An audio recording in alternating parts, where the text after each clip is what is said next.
Hey, what is going on, my friends, and welcome back to another video on the channel. In today's video, we are going to be going over a narrative, just some certain ideas that have been going around the Safemoon community recently that I actually think are going to be detrimental to Safemoon in the long term if they're not kind of put to rest. And so with that being said, we're going to just be talking about that. Of course, towards the end of the video, we will look over some technical analysis, and I will just give my overall thoughts of the state of Safemoon right now, so definitely stick around for the whole video.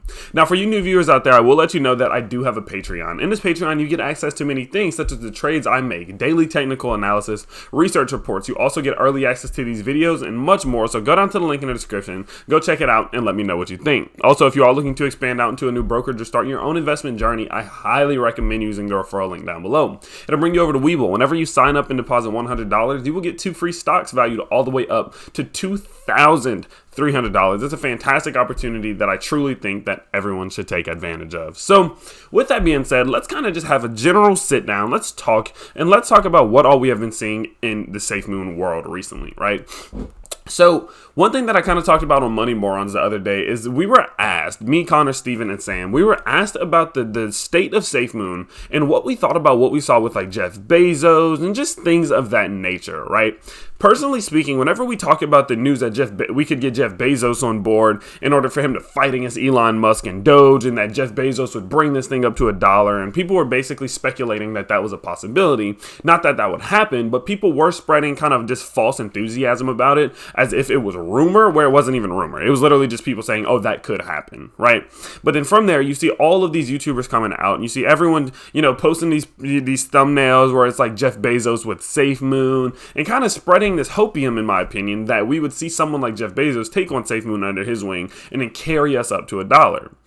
Well, I personally just don't think that that's good for the community, and let me kind of talk about why. So, is it a possibility? Sure, yes, it is a possibility, but it's just that. It's just a possibility, right? It's not in the works, it's not confirmed, it's not like he's actually on board. It is simply people saying, yo, how crazy would that be? That would be big for Safemoon's price. Well, then I'm gonna talk about why I'm not a fan of that personally. Let's kind of talk about another thing that's very similar.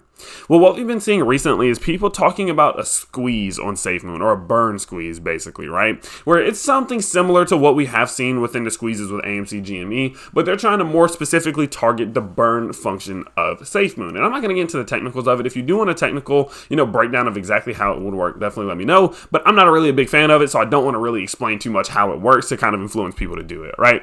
Now, let's talk about why. Okay, now we've kind of talked about, so these are the 2 things I really want to focus on today. Let's talk about why I'm not a fan of it. Well, the reason that I say that is both of those stray people away and will diverge the price away from its true fundamentals. And that is something you guys know I'm a big key, component of. Like, I really focus on fundamentals. And I think that is the most important thing, the most important aspect of a crypto, of a stock, of anything of that nature, right? Whenever we talk about the price of something, I think the price is only fair that if it is a direct reflection of what all that company not only has done, but it is also a reflection of their possibilities and their potential, and also just a direct reflection of their fundamentals in general. Well, if we talk about, say, something as, getting Jeff Bezos on board, or he shoots out a tweet talking about hey, Elon, I'm supporting Safemoon now, and we're going to go to war with you in the crypto sphere. Like, if we see something of that nature, sure, it is going to send Safemoon's price up dramatically, right? But let's be realistic here. Is that maintainable? No, it's not. Do we really want to see our price be a direct reflection in the control of a single individual who has, who has normal human feelings? No, because imagine the day comes where Jeff Bezos people, they're like, Jeff, you need to stop that. We don't really need people on, we don't need these Safemoon people, blah, blah, blah, blah, blah. And the next thing you know, Jeff Bezos is like, haha, JK, never mind. And then you see Safemoon's price absolutely crash, and then there's really no room for recovery there because everyone is anticipating or waiting for the day we can see that all-time high that was set that was truly unrealistic and 100% unjustified. Well, it's super similar to a squeeze. Well, if we see a squeeze happen, sure, it's possible. Can it happen? Sure, it's possible. But the issue with that is that if we were to see something like that happen, we would completely see it diverge away from its fundamentals. No one's talking about GameStop's fundamentals.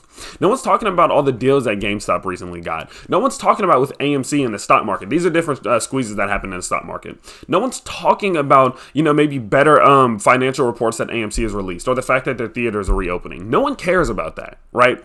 No one cares.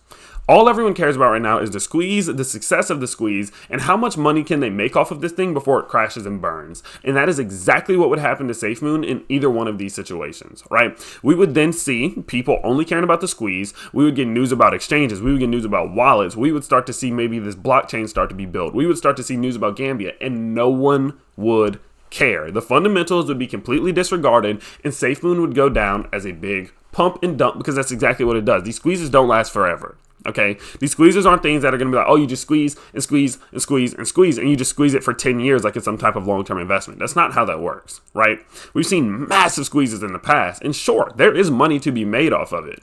But if you truly do support Safemoon and you want to see them succeed in the long run, trying to see the price get squeezed just so you can see that 100% gain is not worth it. Okay, that's just my opinion. I'm not a financial advisor, of course, but this is just my opinion, okay?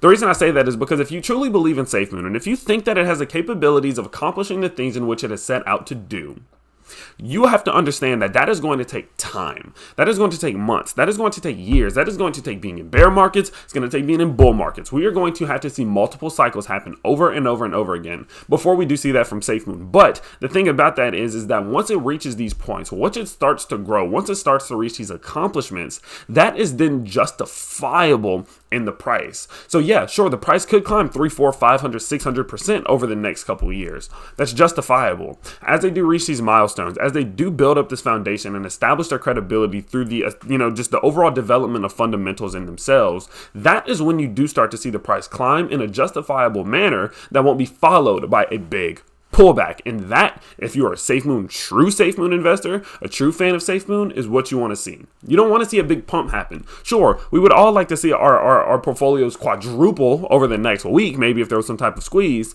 But think about it in the long term. You are so dedicated and so emotionally attached to Safemoon that once you hit the top, you're not going to sell. Let's be realistic here. Once you've seen those big gains and you've already been in Safemoon for 2 months through the ups and the downs, you're not going to sell.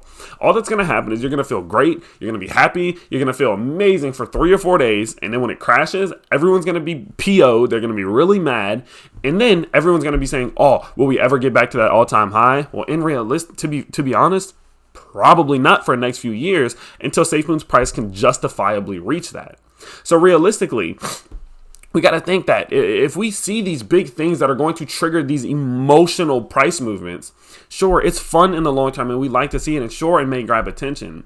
But at the end of the day, for the long-term perspective of things, it is just simply unhealthy. And that's not what you want to see from a crypto or a stock or anything that you're invested in that truly has potential to be successful in the long term. And that is what is most important, that over the next years, that John, that Papa, that their entire team can actually make these developments and make these things happen that can make the differences in which they want to make, because that is the true definition of success within finding an investment that will actually make a change in the world. And so with that being said, again, I just kind of wanted to say, like, if you're within my community, I just don't really support these big things that are going to trigger emotional price movements. Sure, having Jeff Bezos tweet about us every now and then will be fun, but you have to also consider, okay, well, what happens whenever he gets mad one day? Or what happens one day if he doesn't want to support him? Or what happens one day if his team tells him you need to stop doing that because you're going to have you're going to have all of these big corporations on your butt trying to figure out what lawsuit they can file against you. There's that. And then what happens to the price after that?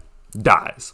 What happens in a squeeze? It ends eventually. And once it ends, no one cares about where it goes from that point forward. And that is what we need to avoid. So I know we all want those fast money. I know we want that fast money. I know we all want to see the prices absolutely climb. Let it happen naturally if it is going to happen. And so that's kind of just my point. And I don't want to ramble on too long about this thing, but I felt like it was super duper important that I let my people know that, at least, because if we can make some type of difference within the community, that'd be absolutely fantastic. So let's go ahead. Let's jump into the charts here. Let's kind of see what all we're looking at, and then we're going to go ahead and wrap it up. I'm not going to spend too much time on the charts today. So with that being said, as we can see here, we have started to really find a few interesting points here, right? So what I will say is that it does seem like for a split second there, we did actually break trend, right? We have now broken officially out of the downside of this more of a symmetrical triangle that we've been setting over the last month, which is of course not a good sign, okay? Now, one reason that I say that is we did actually see that if we do kind of shorten this up a little bit, there we go. We did see that breakout to the bull side, which turned into be a fake out, out, and then typically once you see a fake out to one side, a breakout to the next side is much more likely. Okay, so with that being said, we did see a breakout here turn into a fake out, and then with that we were all kind of like, oh, that's not good, right? The odds of us breaking out the downside are much more likely now that we have seen that fake out.